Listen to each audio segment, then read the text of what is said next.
Howdy neighbors, welcome to the homestead today. And today's video is about raising your own food. We talk a lot about preparedness and being ready, and one nice thing of homesteading, and a lot of people are leaving these cities and are moving to the country, and you're interested in what do you do about raising your own meat if you're interested. Some folks just want to raise vegetables and buy their meat at the store, because you do get attached to the stuff you raise, and I don't think you could actually be a good farmer, a good representation of things if you didn't care about what you were raising. And so here's a look at our chickens. We raise chickens, turkeys to eat, chickens to eat. We get eggs and meat from the chickens, and then we have beef.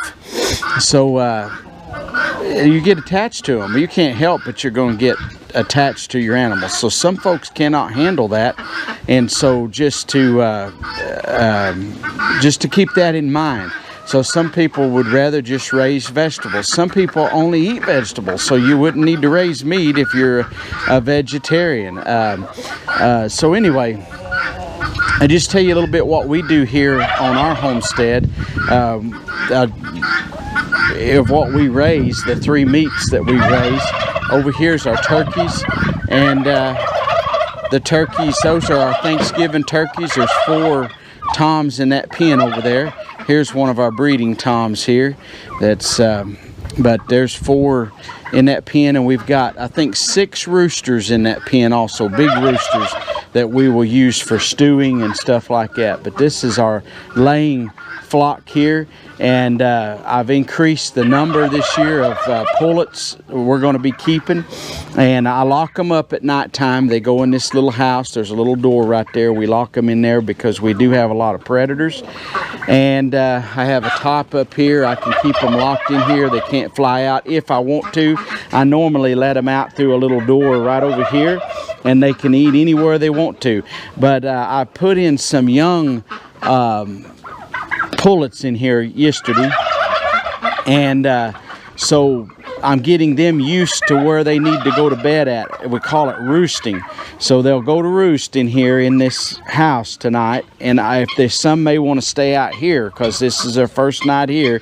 They may not understand. They may be like, well, they just want to stay out here. You see this on the ground? I know there's some chicken poop on the ground, but there's a bunch of persimmons here, and we have a big old persimmon tree up there. You can see some of the persimmons rotting right here. Those fall through, and these chickens love those persimmons. That tree is just loaded down with persimmons there. But in the summer, it gives a great shade for the chicken yard here. But normally, just this, I can keep them locked in here if I need to, the chickens, but I let them out through this little door, and they can, what you call, free range. And to me, the eggs taste better. To me, they do better. They're healthier when you allow them to free range. But for a few days, because I just put these young pullets in here, and I got to get them used to where to go to bed. If you don't, they'll go to roost, try to anywhere out here in the farm, and then they're the potential for predators. In case you're wondering what breeds of chickens we have, I like the more of the traditional type breeds, such as black Australorp. I have some brown Leghorns. I have some silver-laced Wyandottes. There's one of the silver-laced Wyandotte pullets there, if you're familiar with chickens. Not pullet, but hen.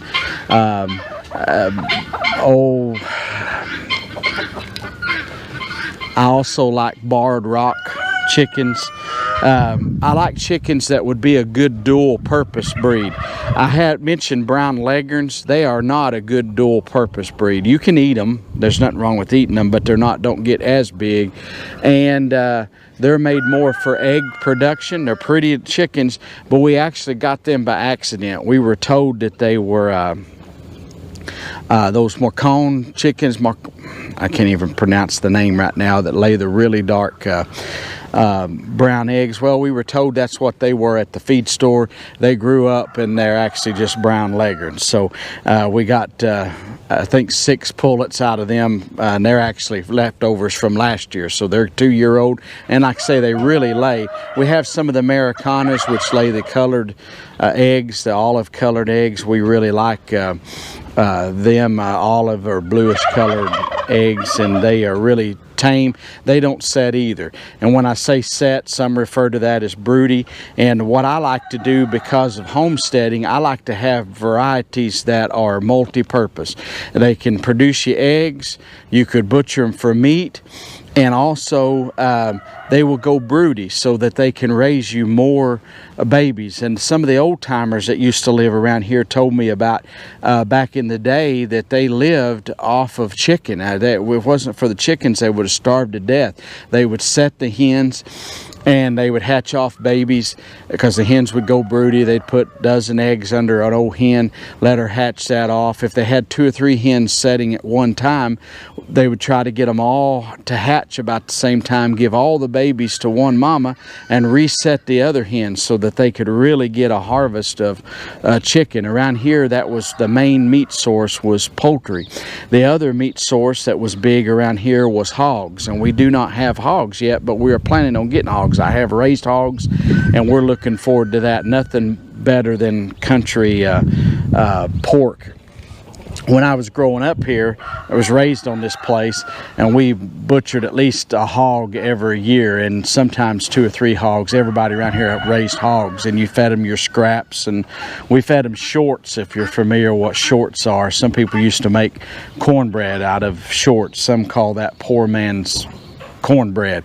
But anyway, growing up here, we always raised hogs, and I got so sick of eating pork, and I always liked bacon, but like ham, if I went to a school function and my mom would pack you a lunch, it would be a ham sandwich. It was the old country ham sandwich. And now as I'm growing up, I'm like, boy, I lived like a king back then, and I didn't even realize that. I'd go to a function and I'd be like, boy, I wished I had a bologna sandwich like everyone else. Instead, my mom had me a country cured fried ham sandwich. Now I'll eat that no problem over bologna, but back as a day when I was a kid, well, I'd rather had bologna as my choice for sandwiches. But anyway, we are looking at getting into hogs. Like I say, we had lived in Arkansas for a few years, and I had a really nice setup there, and we raised pigs, and we raised for our own use, plus we would sell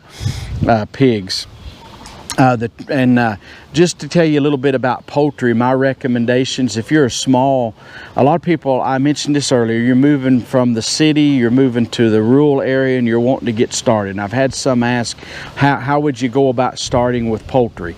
Well, first off, if you're wanting some to butcher and you go get these broiler chicks, that's probably an easy way to get started. They're pretty easy to raise, and they're just white. They get big. I don't like them as well because the drumsticks get so big that it's hard to fry them. My favorite thing is fried chicken, and I do not like to bite into a piece of chicken and it be bloody down around the bone. Now, you can soak them in salt water and will help pull some of that away from the bones. There's tricks to doing that type of stuff, but these chickens that we raise are heritage breeds of birds that we raise.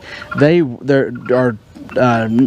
get big enough that you can eat them, but they don't get super big, and it takes twice as long or more to grow them out. In fact, it probably takes 3 times as long, because you're probably looking at 5 or 6 months to get a chicken to the size it needs to be. Out here in a pen, I've got about 40 young roosters that are ready to be butchered, and we set eggs in our incubator, hatched out about 70 chicks, and we're keeping the pullets and going to butcher the roosters. We're going to butcher some of the pullets, but we kept the best pullets for what I thought looked the best. The prettiest looking ones. Don't mean they'll lay any more eggs than the others, but I kept them for egg production. So we're upping our egg production, even thinking about getting into the point of selling eggs, because a lot of people around this part of the country are really into organic or free range chickens. And if you've seen at the store, free range eggs are very, very expensive. I think free range birds taste the best. So our chickens most of the time just roam around here. They eat what they want to. I feed them some whole corn. I'll throw a coffee can full of that out every day. I also have laying pellets and a deal inside in the hen house. I keep that full of laying pellets so they can eat all they want to eat, but they prefer when you allow them out to eat what outside here. But right now, today and probably for 4 or 5 days, they'll have to stay in confinement there so they can eat laying pellets and whole corn. And they'll be fine on that. It's just the eggs get a little more pale color when you keep them locked up. And I believe that is just a sign that they're not as healthy, the eggs, for you when they're locked up. But I will tell you this, I had open heart surgery, I think this will make about 4 years now. And when I was in the hospital, they had a nutrition person come by because you're supposed to eat a little healthier. And everyone told me they won't want you eating eggs. That's not what she said. She said eggs are very healthy for you. But she said do not eat the fake eggs. If you're going to eat eggs, eat real eggs. And she wanted to know if I ate eggs. I said, yeah. I said, we actually have chickens and we have our own eggs. And she said, that is the best, the eggs that you can raise yourself. And I just think that's a no-brainer to most folks. Any food that you can raise yourself, and you know where it came from, you know what's been put into it, you know what's happened to it, it's just the best. And you can take a country egg, what I call these country eggs here, you take a country egg and break it open next to a store-bought egg, and you can just tell by looking there's a big difference there. And I've had people say, well, I can't tell any difference. Well, you have to be blind to not be able to tell any difference. If you started off, if you were going to first time butchering chickens, I would recommend getting 25 of the broiler type chickens. They're white, they're meat birds. A lot of people call them meat birds. You can order them through all kinds of places online, and you get you 25 birds, raise them up, butcher them, and see how it goes. A lot of people, I've seen people jump out and order like 300 broiler chickens, and they've never raised chickens before. They're like, well, I'm going to order 300 of them. I've got a new freezer. I'm going to fill it full of chicken. Well, they end up having trouble because they're not experienced in raising chickens, and there is a knack to it. Once you kind of get that knack down, chickens are very easy to raise, but you do need a little experience. Well, if you got 300 of them, if you have any kind of disease problem, any kind of lack of nutrition problems, anything goes wrong, you're going to lose a bunch of birds, and that's going to be a lot of money that you lose, and it puts a sour taste in your mouth. So from then on, you're going to say, I'm not going to raise chickens because they all died. If you start off with 25, that's an easy bunch to manage.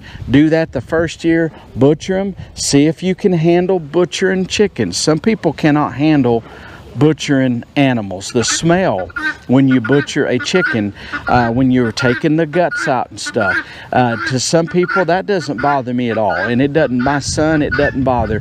Josie, that smell, it's something about in those wet feathers when you scald the chickens and stuff, that kind of bothers her. So if you're one that's going to bother you, just think twice about it. Maybe start out small, start in baby steps. Some people don't want to eat their chickens, they just want to raise them for the eggs, and that's an easy thing to do. And I would recommend for about any size family, start off with about 6 hens. You can go to your feed store, you can order 6 pullets and 6 females. And if you want them to be broody, if they're a heritage breed like Silver Lace Wyandottes, Black Australops, Buff Orpingtons, Silver Lace Wyandottes, any of them type of birds, Golden Wyandottes, White Wyandottes, stuff that will go broody, ask them to say, are these broody chickens? If you want broody ones that will set on their eggs and hatch their own babies off, and that is a lot of fun, and especially if you have children, kids really like that. And I know a couple that moved from the city, moved out into the country. They got them some chickens, and they just loved it. They'd never done anything like that. They had them a little small flock to start with, and before long I went back to visit them. In fact, they would let me hunt on their property, deer hunt on their property. So every year I would go, when I used to hunt there, I would stop in and visit with them. And it was unbelievable. The next year they had 3 or 4 times as many chickens. I mean, they went hog wild on their little homestead, and they were having a ball. But at first they were a little cautious, so they had lots of questions they would ask because they weren't sure about what to do. But after they had a year under their belt, they had done that, and then another year, and after 2 or 3 years they were experts in poultry raising. But the main thing they wanted was the eggs, and also, and I'd say even besides the eggs, was the fun. They love to watch those chickens. So poultry is something besides eating them, you know, but you could have just a flock just for the eggs. Start off with about 6 hens is plenty, and that, if that gets you, at times of the year you're going to get 6 eggs a day. There'll be times of the year you might not get any eggs a day, but that'll get you a good start. The chickens will peak out sometime in the summer when the days are long. They'll peak out. I have a friend that has a commercial chicken farm, and what they do is raise the eggs, the hens that lay the eggs, for the broiler chickens that you buy, but they do it for a commercial company. And there is a time through the summer that they'll peak out and have 30,000 eggs a day at their farm around that area. Now he said now the sun, you know, the days are getting shorter, so they have went back down, so they don't have to work as hard. Their workload peaks out, then it starts declining, and it's there now. Then they do artificial light, and they have 16 hours of light is what they set in their barns. So, and I do that too. I'll put lights, and I have timers that I'll set. I have not done it this year. We're still getting a pretty good amount of eggs, but the egg production has declined. But since we got plenty of eggs, I'm not worried about it. But towards spring, I'll start turning on lights at night, and the chickens seem like that get something going in them, that they'll start laying early and laying really big early in the spring, and then we'll have plenty of eggs. Or if we still go to running low on eggs. But anyway, letting them free range. Some places you can't do that because there's so many predators. What we do is in the morning, usually about 9 o'clock in the morning, I let the chickens go. And that way, it seems like the coyotes and stuff, if they're going to bother the chickens, they do it at early light. They like to sneak in when it's just barely dawn and come in and get them a chicken if they're going to. So it kind of helps slow that down. We also have skunks, coons, possums, all of that stuff want to get into them at night. When a chicken goes to roost, it's very vulnerable. So it'll get up on a platform that we have inside the hen house, and they get up there at nighttime, which gets them up off the ground. But coons and possums will get up on that, even skunks can, and they'll get up there and catch a chicken and kill it and eat it. So they can really be devastating to your flock of chickens. So what we do at night is we lock them in a secure building. I actually have a concrete slab all the way around, or a concrete foundation all the way around the building, so that nothing can get in there. And we've had I left some little spots up high thinking nothing would get in there. Well, coons got in, killed some of my chickens. So I pretty much have, I call it Stall Lock 13 if you've ever watched Hogan's Heroes. So anyway, that's pretty much on poultry. You get your eggs, you get meat. One thing nice about poultry, if things got really hard, really rough, like we have probably now 30 or 40 hens out here, and roosters and stuff, we'll be butchering, putting stuff in the freezer. But if things got hard or whatever in the winter, you can always go and butcher one of your old hens if you need extra meat. My grandmother is from New York, and New York City, and she had never experienced country life, and she met my grandfather there. He built towers, and he was up there working in New York years ago, and they met up and got married, and he brought her back to Oklahoma here to meet his family, and they were all excited to see her and stuff. And so my great-grandmother, she says, well, we're going to have chicken. Let's go out here and get us some chicken. Well, she thinks they're going to go out, I don't know where, and get the chicken or go to the store or whatever, but they go outside, and one of my grandpa's sisters go with them, and the three of the ladies, they go outside, and my great-grandmother catches a couple of chickens and just wrings their necks off. And they scald them and they have chicken, and that's how they had their chicken. So my grandmother, she said that was very strange, because she was used to going downtown in New York City. They had meat markets, and you would just go down there and get you a fresh chicken, and she had never experienced killing a chicken. Now, she caught on, and it was no problem living here in Oklahoma and surviving, but it was kind of a culture shock. So a lot of folks living in the big cities don't understand what goes on at homesteads. And not all homesteads have to be the same, but generally what we call a homestead is a place that's going to raise its own animals, own meat, own vegetables, things like that, or at least part of your own food source. I wanted to show you something here too. We're working on growing our dairy, and that's considered a meat, dairy is. And these are our 2 Holstein heifers. We got these last year and bottle fed them, and they just kind of fell in my lap. There was something, and I got attached to them right off. This is Ella, and this over here is I'm sorry, the white one is Ella, and this in here is Olivia. How are you, Olivia? How are you, baby? And they're pretty gentle still, not as gentle as they were when they were on the bottles, but they are our future dairy herd here. And in case you're wondering, because people always make comments about this, yes, I prefer Jersey. Jersey is my #1 as far as dairy animals go. I like brown Swiss. There's different breeds. Guernsey, I like those. If you want to know why I like the Jersey the best, is because of the fat in the milk. If you're making butter, cream things, why that seems to work the best. So, but these just happened to be there at the sale barn. I went there, a dairy farmer was selling them. He's actually cutting down his herd, and he said, I'm not going to keep as many dairy animals anymore. And so he said, that's why I'm selling them. They're out of good stock. So I bought the 2 and brought them home, and they're doing well. They won't be long to where they'll be breeding age, and we will put them in with the bull. We'll probably let breed to we have a Black Angus herd bull for our cattle herd we have here.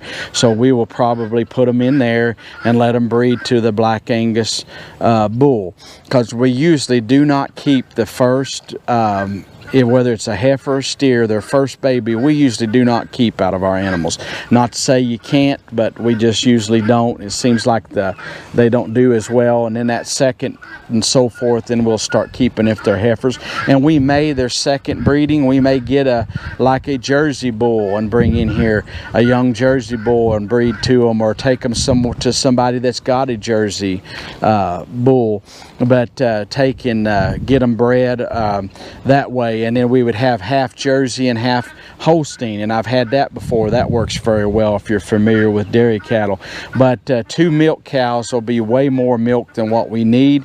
We may do I've seen some of them, this way my dad used to do. He would milk once a day, and he would let the calf have the rest of the milk. And if you have a really good producing cow, you can put 2 or 3 calves on a cow, or you can milk them and give part of the milk to the babies instead, actually bottle feed them. There's so many different things you can do, different ways you can handle the dairy side of it, but that's something that's a new addition for us is dairy, and we're looking forward to that. Josie wants to make homemade butter, homemade sour cream, all of that good stuff, maybe even experiment with cheeses.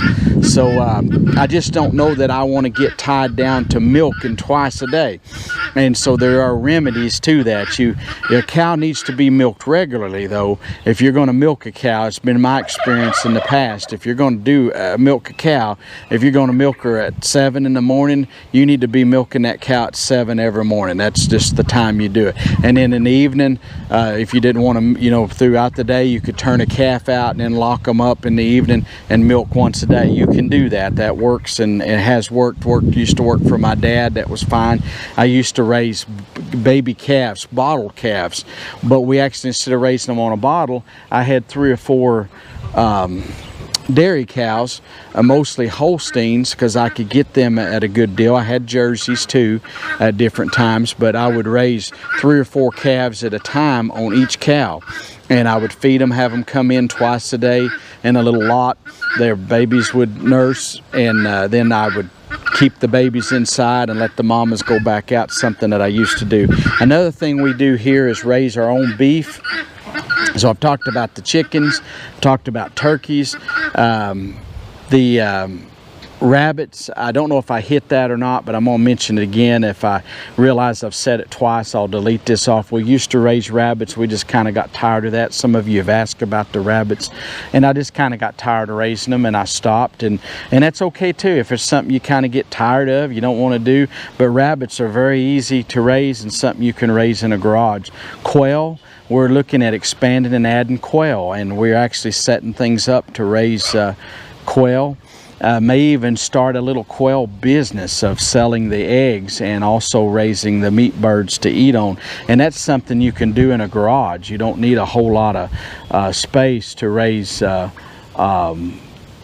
quail. And I know a lot of people that's raised them in the garage. In fact, I've known people that had a big quail business and done it out of their garage or out of their basement. So there's a lot of opportunity there if you were interested in something like that. But on your homestead, having a variety of meats, and I would say right now we probably really raise 70%, 70 to 80% of our meat, but we're increasing that all the time. Another thing we raise is beef, and we raise 100% pretty much of our beef. There are times that we've had to buy from the store, but it's very rare. And sometimes Josie, if she's going to make homemade hamburgers, she might buy her hamburger meat from the store. This is a little heifer going there.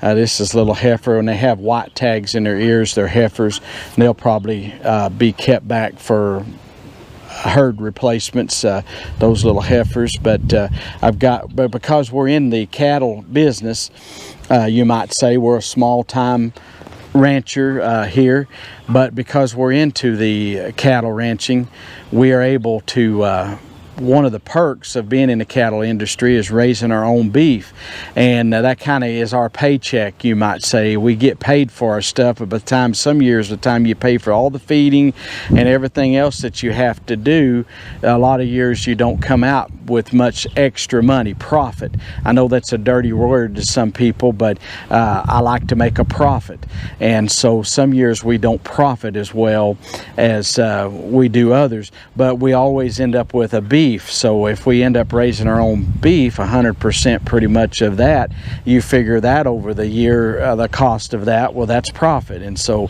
we make a little profit, but we usually raise a beef. One beef will last a family pretty much, you know, unless you're just really crazy. Just depends on the size of your family, but a family of 4, well, actually we feed about 6 a year, 6 people, 2 of them being my parents, with 1 beef.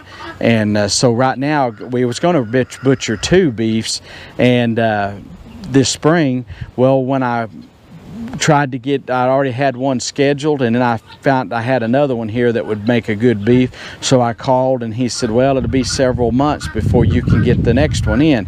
And in fact, to get our next beef in is a year from November this month. So it'll be a whole nother year before we, now I've got a slot for 2 of them now, so we can butcher 2 beefs this next fall in November. So we've got one already out with the big cows, I call it, the adult cows, that's been weaned, and it's growing and doing well, and it'll be a beef for next fall. And then I've got one in here with this younger stuff that should be big enough, and it'll go back out with the big stuff and live through the winter and eat hay and grass and stuff. And then next year we will put it on grain about 60 to 90 days before butchering time. We'll put it on grain. I like to finish mine on grain. They're not like you get at the store, though. They're still pretty lean, but I like to do a little grain because it seems like you get a little more fat in the meat, and it seems like you get a little more marbling, is my opinion. So I do like the grain versus just a straight grass-fed animal. So there's pretty much what we raise here on our homestead. I hope this helps you or encourage you in some way if you're new to homesteading especially. But you can pretty much raise all of your meat if you eat meat, you can pretty much, you know, like I say, we're getting up there where we could really probably raise all of our meat, except right now we don't have pigs, and we do eat bacon and ham and sausage. So without having raising pigs, it's kind of hard. I guess we could make turkey bacon. If I could figure that out, I could make turkey bacon out of the turkeys. The turkeys are really more for fun. It's just when we got these turkeys, we ordered them from a place up in Missouri, and when they got here, they were supposed to be straight run, which I assumed we would get half and half. Well, we got ordered 15 turkeys, and only 2 of them was hens. And this year I've raised another one out of them. So last year when we ordered them, we ended up with more toms than we did hens. So something didn't happen quite right there.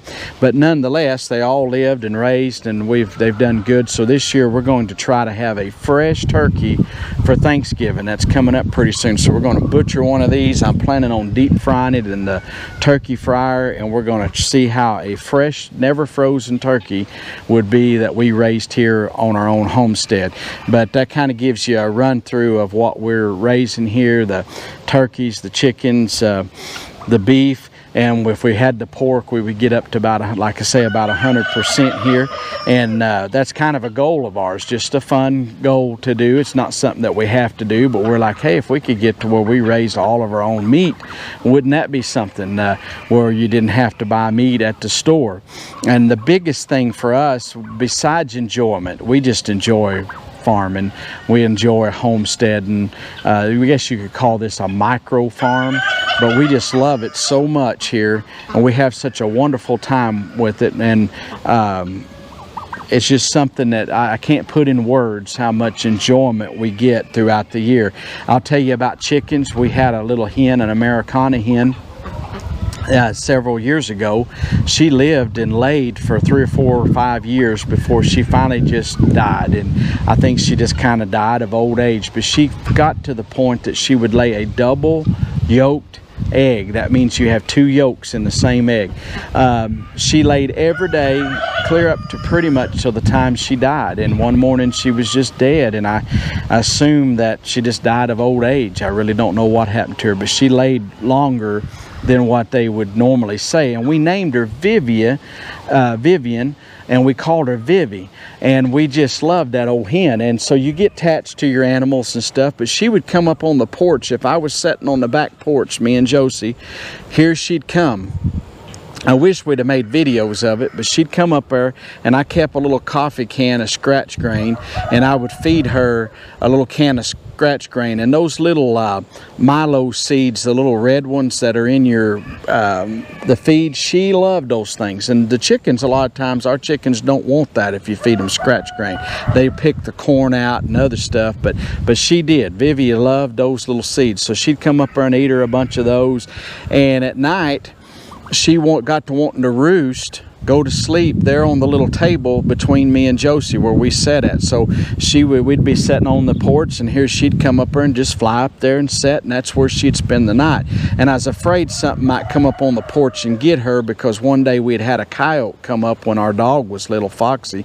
We had a coyote come up and try to get him off the back porch, and he was really barking. I opened up the door, and here's a coyote right there. So I thought, Vivi, something's liable to come up here and get you. So I started making her, I'd get her, take her out here and put her on the roost with the other chickens. The next night, here she'd come back. She had also started laying her egg. This sounds weird, but she'd lay her egg in my rocking chair. And so she would, before you sat down, you had to be careful and watch and make sure that she didn't have an egg there. And sometimes she left another calling card there that you certainly don't want to set in. Not very often, but she did a time or two, and I was like, oh, Vivi. But anyway, we enjoy our chickens. We've had so much fun here with the chickens, the beef, everything. We name them, we get attached to them. It don't mean you have to do any of that. In fact, if you don't name them, it's probably better. But some stuff, you just can't help it. And I think a good farmer, if you don't get attached to your animals, you're not a very good husbandry person if you don't really love your animals. But if you love them, you'll take care of them. And if you take care of stuff, it just does better if you have a connection there. I've known people before that's gotten chickens to butcher, and they got big and they just didn't have the heart to butcher them. They loved them so much, and they just kept them, and have a flock of them old big broiler crosses running around. Well, they don't last long because they just get so big they can't even walk. But I've seen people do that, and but that's okay. That's whatever you like to do. You do what you want to do and what you enjoy to do. But if you are trying to raise your own meat, I hope that some of this will help you. If you have a question, if I can answer it, I certainly will. I appreciate you watching today. If you've never subscribed yet, how about subscribing to our channel? It would really help us out and be a favor to us. If you like the video, give us a thumbs up, and if you have a comment, like I've already said, make sure and leave it there. Hey, God bless you. I've talked long enough today. I better get in here and get the rest of my chores finished, and we'll see you next time. We're gone.